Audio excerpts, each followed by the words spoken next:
नमस्कार, मी सुजाता. माहीज युनिक किचनमध्ये तुम्हा सगळ्यांचं मनापासून खूप खूप स्वागत आहे. आज आपण इथे बेसन ढोकळा वेगळ्या पद्धतीने बनवणार आहोत. त्यासाठी इथे मी एका भांड्यामध्ये 1.5 कप बेसन घेतलेला आहे. आता बारीक रवा 2 चमचे यामध्ये घालून घ्यायचा. रवा घातल्यामुळं ढोकळा घशामध्ये अडकत नाही. चिमूटभर हळद घालायची आणि चवीपुरतं मीठ घालायचं. सगळ्यात आधी हे कोरडे जिन्नस आता चांगले मिक्स करून घेऊ, म्हणजे हळद, मीठ आणि रवा, बेसन सगळे व्यवस्थित मिक्स होईल.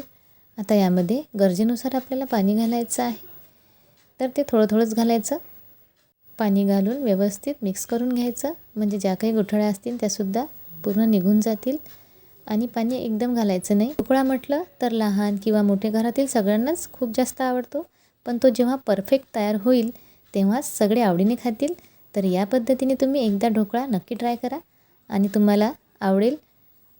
कुठेही चुकणार नाही तुमचा ढोकळा आणि मस्त सॉफ्ट आणि स्पॉन्जी हा ढोकळा तयार होईल. तर इथे मी 1 कप पाणी पूर्ण घातलेलं आहे. आणखी मला पाणी लागणार आहे. थोडं थोडं पाणी घालून आपण आणखी मिक्स करून घेऊ याला. तर इथे मी अर्धा कप पाणी आणखी घेतलेलं आहे. तर चांगलं मिक्स करून घ्यायचं, म्हणजे यातल्या पूर्ण गुठळ्या मोडतील आणि एकजीव हे सगळे जिन्नस होतील. तर इथे तुम्ही बघू शकता अगदी 2-3 मिनटातच या पद्धतीचं बॅटर आपलं तयार झालेलं आहे. आता इतकं पाणी शिल्लक राहिलेलं आहे.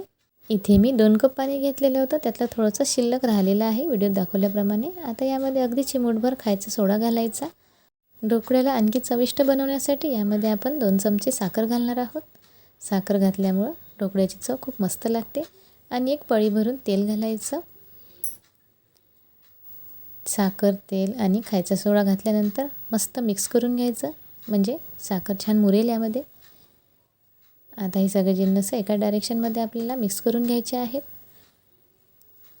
आता एक लिंबू घेतलेला आहे, लिंबाचा रस काढून घ्यायचा. इथे मी दही किंवा लिंबूसट वापरलेलं नाही, त्यामुळे लिंबाचा रस घातलेला आहे. तुम्ही इथे दहीसुद्धा वापरू शकता. एका लिंबाचा रस घातल्यानंतर चांगलं मिक्स करून घ्यायचं. आता या ढोकळ्याची चव आंबट गोड अशी होणार आहे आणि बॅटरसुद्धा आपलं एकदम तयार आहे. तर ढोकळ्याला स्पॉन्जी बनवण्यासाठी यामध्ये आपण इनो फूड सॉल्ट घालणार आहोत. त्यापूर्वी कढईमध्ये पाणी गरम करायला ठेवलेलं आहे. तर त्यामध्ये अशी एक चाळणी घालून घ्यायची आहे, किंवा तुमच्याकडे स्टीमर असेल तर तुम्ही त्यामध्ये सुद्धा वापरू शकता.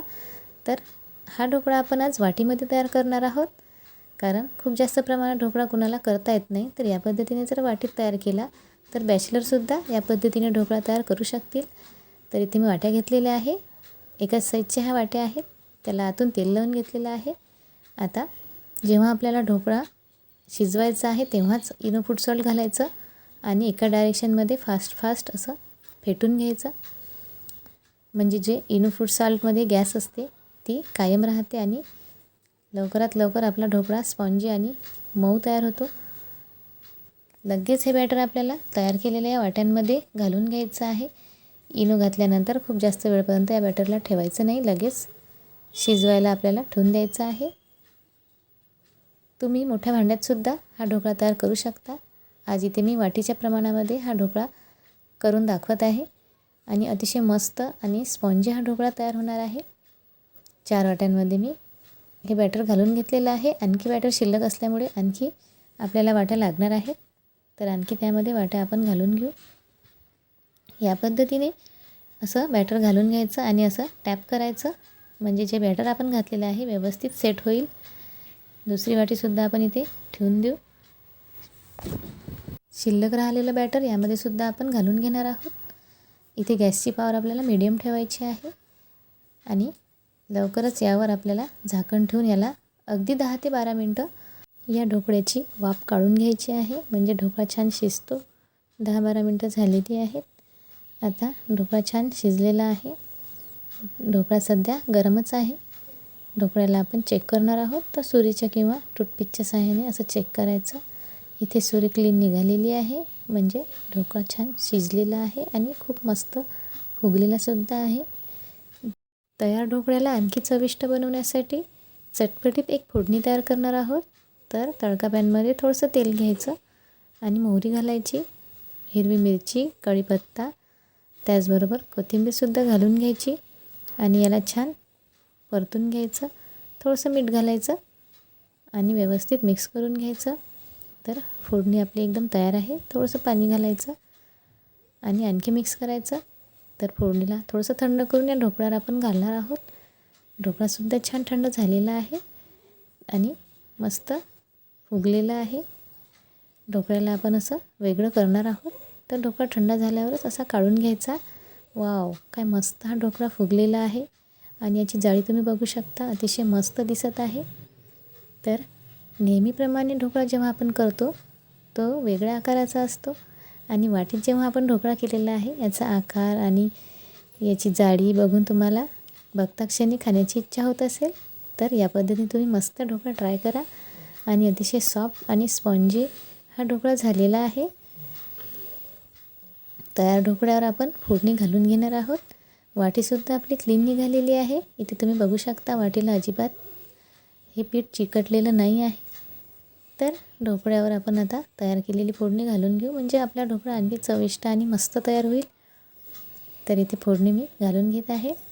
फ्रेंड्स, आपल्या चॅनलला अजून सबस्क्राईब नसेल केलं तर पटकन यूट्यूबवर सबस्क्राईब करा, म्हणजे या पद्धतीचे नवनवीन व्हिडिओ तुमच्यासमोर लगेच येतील. जेव्हा जेव्हा व्हिडिओ आपण अपलोड करतो तेव्हा व्हिडिओची नोटिफिकेशन तुमच्यापर्यंत सगळ्यात आधी पोहोचेल. व्हिडिओ कुठल्याही क्षणी आवडला असेल तर व्हिडिओला लाईक करायला विसरू नका. व्हिडिओला आपल्या मित्रपरिवारामध्ये शेअर करा. तर इथे या पद्धतीने अशी फोडणी घालून घ्यायची आहे. तयार ढोकळा अतिशय मस्त या ढोकळ्याला आपण टोमॅटो केचप बरोबर किंवा खोबऱ्याच्या चटणीबरोबर खाऊ शकतो किंवा आपण असंच या ढोकळ्याला खाऊ शकतो. ढोकळा घशात अडकू नये म्हणून यावर आपल्याला फोडणी आपण घातलेली आहे. किंवा तुम्हाला इथे साखरेचं पाणी घालायचं असेल ते सुद्धा तुम्ही घालू शकता.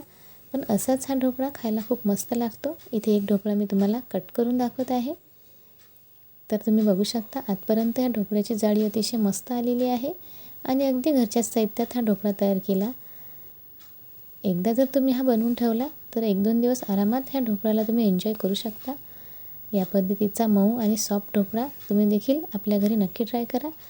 जेव्हा केव्हा हा व्हिडिओ तुमच्यापर्यंत पोहोचेल व्हिडिओला लाईक आणि चॅनलला सबस्क्राईब करा. पुन्हा भेटू अशीच एक छानशी आणि मस्त रेसिपी घेऊन. तोपर्यंत मस्त राहा, आनंदी राहा आणि सगळ्यात महत्त्वाचं म्हणजे खात राहा.